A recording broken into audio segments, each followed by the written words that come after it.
بسم اللہ الرحمن الرحیم۔ محترم امیر جماعت اسلامی ہند، معزز رفقائے کرام، ہندوستان میں شہری حقوق کی صورتحال اور ہمارا لاہ عمل، اس عنوان پر متوازی سیشن منعقد ہوا۔ الحمدللہ اس میں 6 خواتین اور تقریباً 3 تا 400 ارکان جماعت نے شرکت کی۔ ڈاکٹر شکیل احمد صاحب نے اپنے کلیدی خطاب میں ہندوستان میں جمہوری نظام کی خامیوں اور عدل و انصاف کے سلسلے میں جو دینی تصورات ہیں اس کی وضاحت کی، اور APCR کے قیام کے اغراض و مقاصد کو بھی انہوں نے بڑے واضح طور پر بیان فرمایا، اور اس گفتگو کو انہوں نے انیشیٹ کیا۔ اس اجلاس میں خصوصیت یہ تھی کہ مختلف قسم کے لوگ، سوشل ہیومن رائٹس ایکٹیوسٹ اس میں شامل تھے، اور وہ لوگ بھی اس میں شامل تھے اور انہوں نے حصہ لیا جو خود ظلم اور ستم کا شکار ہوئے، ATS کے ذریعے سے ستائے گئے، ماخوذ کیے گئے، اور ایسے لوگ بھی اس میں شامل ہوئے جن کے رشتہ دار اور جن کے اقربا اس کے ظلم و ستم کے شکار ہوئے۔ اس اجلاس میں حسب ذیل مطالبات سامنے آئے۔ نمبر 1، بھارت میں ہوئے تمام بم دھماکوں کی اثر نو تحقیق کروائی جائے، اس کا حکومت سے پرزور مطالبہ کیا جائے۔ سیمی پر پابندی اٹھائی جائے۔ حالیہ بم دھماکوں میں جو نئے نام سامنے آ رہے ہیں اس کی روشنی میں RSS پر پابندی لگانے کا پرزور مطالبہ کیا جائے۔ کچھ تجاویز بھی ہمارے رفقا نے پیش کی، اس کو ہم نے کنسیس کرنے کی کوشش کی۔ RTI right to information act کی اہمیت کو وابستگان جماعت پر اچھی طرح واضح کیا جائے۔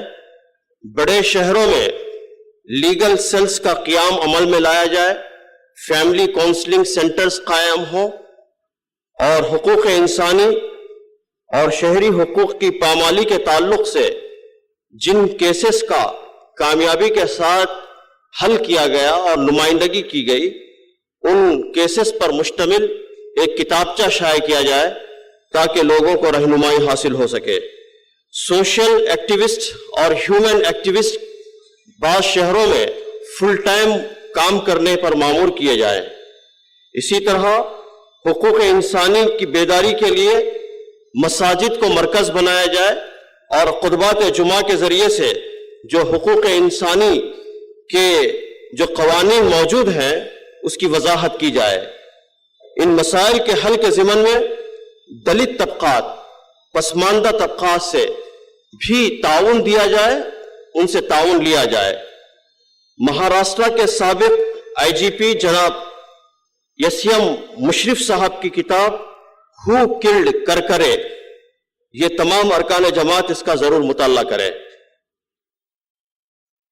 اور اسی طرح یہ بات بھی سامنے آئی کہ تمام مقامی جماعتوں کو امیر جماعت ہدایت دے کہ جو مختلف قسم کی ذیلی تنظیمیں جماعت کے تحت چل رہی ہیں ان کو بھرپور تعاون دے۔ افراد جماعت حقوق انسانی اور شہری حقوق کے تعلق سے ان کو ایجوکیٹ کروایا جائے، وہ فائٹ کرے، جدوجہد کرے۔ اور ہمارے رفقا نے یہ بھی کہا کہ جو لوگ جدوجہد کرتے ہیں وہی مسائل کو حل بھی کرتے ہیں۔ جماعت اسلامی ہند محروسین کی رہائی کے لیے پرو ایکٹیو رول ادا کرے۔ مسائل کو حل کرنے کے لیے کیا پروسیس اختیار کیے جائیں، ہمارے رفقا نے بعض تجاویز پیش کیے۔ خاص طور پر اللیگل ڈیٹینشن کے سلسلے میں جو دیگر مسائل ہیں اس کو کیسے حل کیا جائے۔ اس کے حل کرنے کا ایک طریقہ یہ ہے کہ سب سے پہلے متعلقہ حکومتی ذمہ داروں سے ملاقاتیں کی جائیں۔ مسئلے کو لے کر پریس کانفرنس کی جائے، اگر کسی لڑکے کو اٹھا لیا جائے تو فوری اخبار میں دیا جائے، جن عدالت یعنی پرجا کورٹ ہمارے پاس کہتے ہیں، پرجا کورٹ کا بھی انعقاد عمل میں لایا جائے، میڈیا واچ کا کام کیا جائے، اخبارات کی کٹنگ کا اہتمام کیا جائے، سیاسی سپورٹ ضروری ہے، پریشر گروپ کو قائم کیا جائے، سیاسی سماجی ایکٹیویزم ضروری ہے، اسی طرح جو ایونٹس ہوتے ہیں ان ایونٹس کا ڈاکیومنٹیشن کیا جائے، اور بھی کیا نتائج ہمارے کاموں کے برآمد ہوئے ان کو بھی ہمارے رفقا نے یہاں پر بیان کیا، اور اس کے علاوہ بعض انکشافات بھی یہاں پر کیے۔